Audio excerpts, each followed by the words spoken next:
صلی اللہ علی محمد۔ حمد و صلات کے بعد عزیز دوستو، بزرگوں اور بھائیوں، قرآن مجید فرقان حمید میں سورہ قصص کے اندر اللہ تعالیٰ نے فرمایا تلک الدار الآخرۃ نجعلها للذین لا یریدون علوا فی الارض ولا فسادا۔ فرمایا یہ آخرت کا گھر ہے۔ ایک دنیا میں انسان کا گھر ہوتا ہے، ایک آخرت کا گھر ہے۔ فرمایا یہ آخرت کا گھر ہم نے ان لوگوں کے لیے بنایا ہے جو زمین میں نہ تکبر چاہتے ہیں اور نہ فساد پھیلاتے ہیں۔ یہ آخرت کا گھر ہم نے ان لوگوں کے لیے بنایا ہے۔ اور فرمایا والعاقبۃ للمتقین، آخرت کی بھلائی پرہیزگاروں کے لیے۔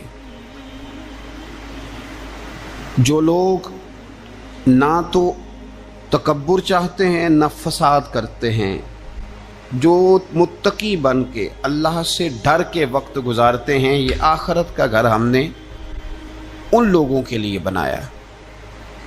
نبی پاک صلی اللہ تعالیٰ علیہ وسلم نے لوگوں کے دلوں میں خوف خدا پیدا کیا، تو حضور علیہ السلام کے بعد بھی جو خلفائے راشدین ہوئے، حضرت ابو بکر صدیق سے لے کر امام حسن تک، حضرت ابو بکر صدیق، سیدنا عمر فاروق، عثمان غنی، مولا علی، اور حضرت علی کے بعد 6 مہینے تک حضرت امام حسن نے بھی خلافت کی۔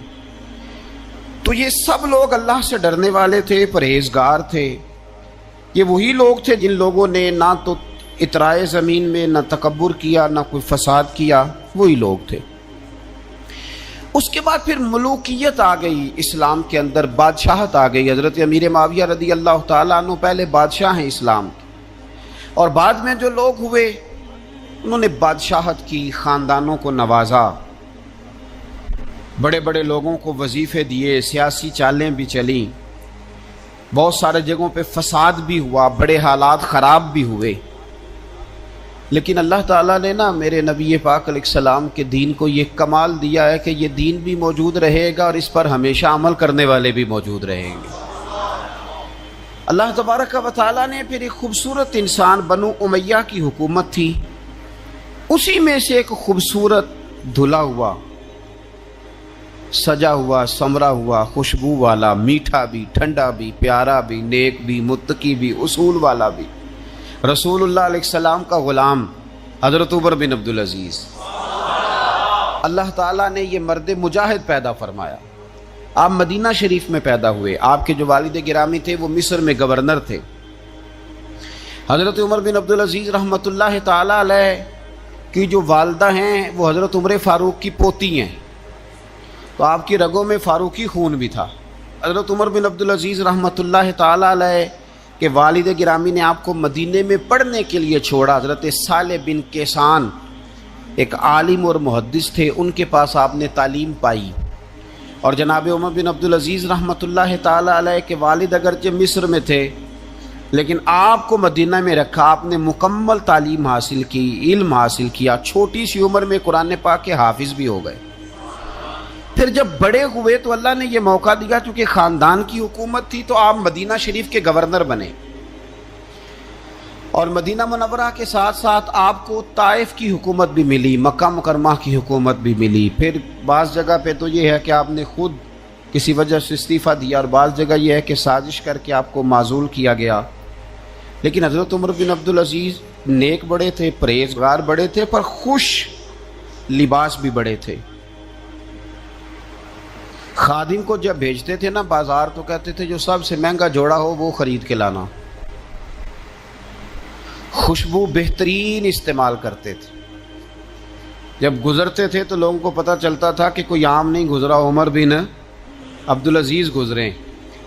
جب تک گورنر رہے، جب تک خاندان میں رہے، ماحول اور رہا۔ سلیمان بن عبد الملک خلیفہ جب جانے لگے تو انہیں وصیت کر دی کہ میرے بعد عمر بن عبدالعزیز خلیفہ ہوں گے۔ یہاں تو لوگوں کو عہدہ ملے تو لوگوں کی کیفیت بدل جاتی ہے نا، لیکن جب حضرت عمر بن عبدالعزیز کا اعلان ہوا تو رونے لگے، ایک کونے میں بیٹھ کے رونے لگے۔ فرمانے لگے مجھے امید نہیں تھی کہ وہ اتنا بڑا بوجھ میرے کندھوں پہ ڈال کے چلا جائے گا. اتنے سارے لوگوں کا بوجھ، اتنے سارے لوگوں کی آزمائش. خیر چونکہ وصیت تھی، آپ کی بیعت لی گئی. بیعت لینے کے بعد آپ ممبر پہ چڑھے تو فرمایا لوگوں میں تمہیں آزاد کرتا ہوں، اگر تم میرے علاوہ کسی کو حکمران بنانا چاہو تو مجھے کوئی اعتراض نہیں ہے. لوگوں نے کہا نہیں، آپ ہی ہمارے حکمران ہوں گے. حضرت عمر بن عبدالعزیز دنیا اسلام کے اندر ایسی مثال ہیں، اچھی طرح سمجھ لیں کہ جب حالات اب نہیں اب تر ہو گئے تھے، بد نہیں بدترین ہو گئے تھے، اور بڑے بڑے لوگوں نے عجیب ماحول گھڑ لیے تھے، اس ماحول میں آئے. لمبی نہیں، 2.5 سال حکومت کی صرف، لیکن لوگوں کو حضرت صدیق اکبر کی یاد آنے لگی، لوگوں کو سیدنا فاروق اعظم کیا. آپ کی جو بیوی تھی وہ بھی بادشاہ کی بیٹی تھی، بادشاہ کی بیوی بھی بن گئی. پہلے دن اپنی بیوی سے کہا کہ اب ہم بن گئے ہیں امیر، اب ہمارے ذمے بہت ساری ذمہ داریاں ہیں، اب حالات اس طرح کے نہیں ہوں گے جس طرح کے پہلے ہوا کرتے تھے، اب تمہیں میرا ساتھ دینا ہے، اپنا سارا زیور دو، میں بیت المال میں جمع کرانا چاہتا ہوں. یہ بڑا مشکل کام ہوتا ہے کسی خاتون کے لیے. سارا مال وہاں جمع کرا دیا.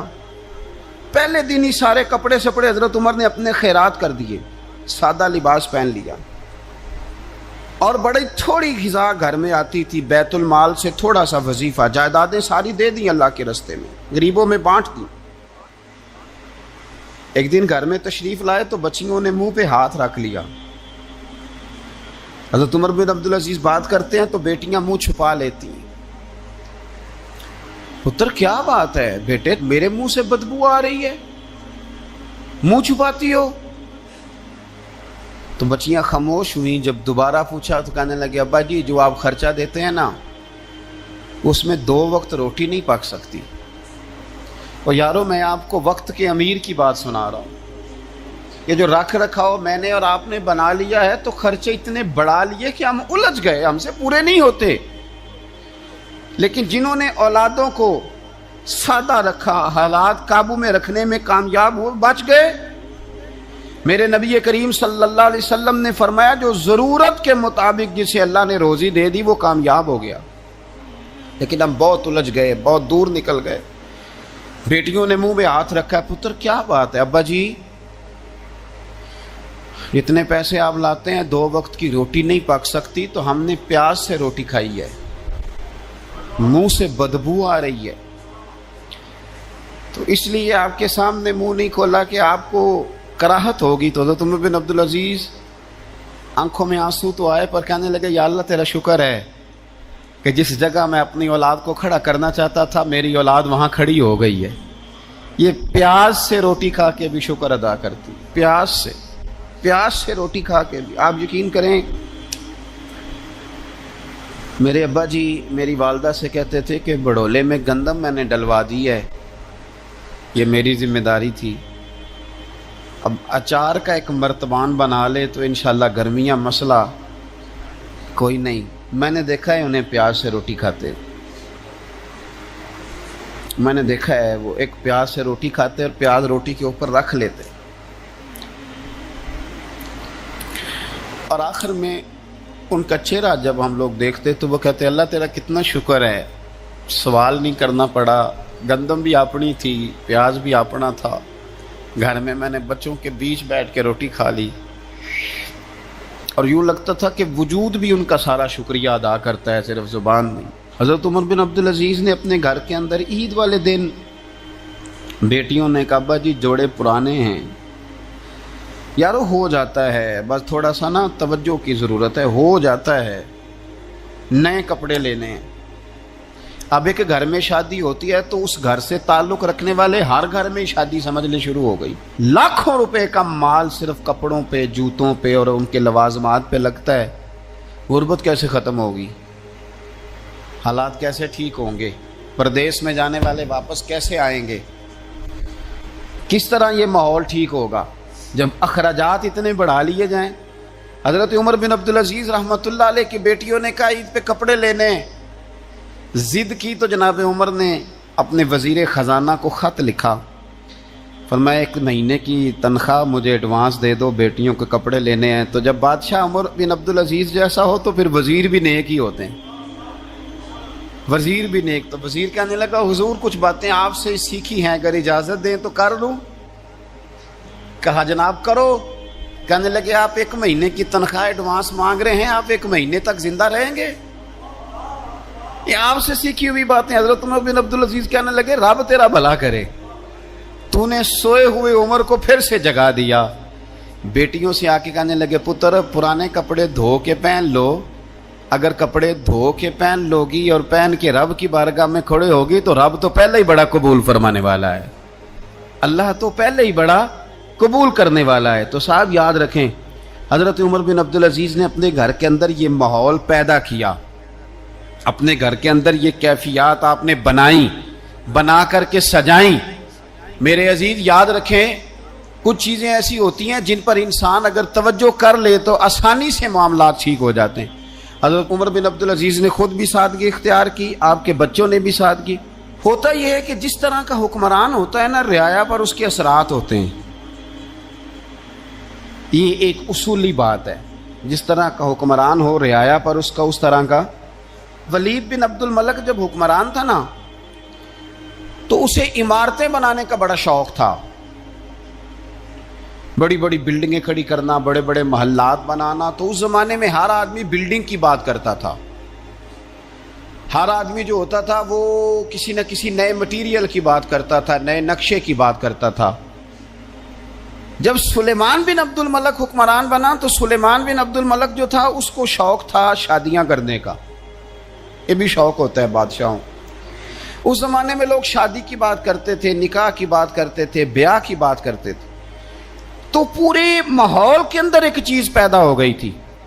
لیکن جب حضرت عمر بن عبدالعزیز کا زمانہ آیا تو وہ راتوں کو عبادت کرتے تھے، وہ وظائف پڑھتے تھے، وہ قرآن پاک کی تلاوت کرتے تھے، وہ اللہ کا ذکر کرتے تھے۔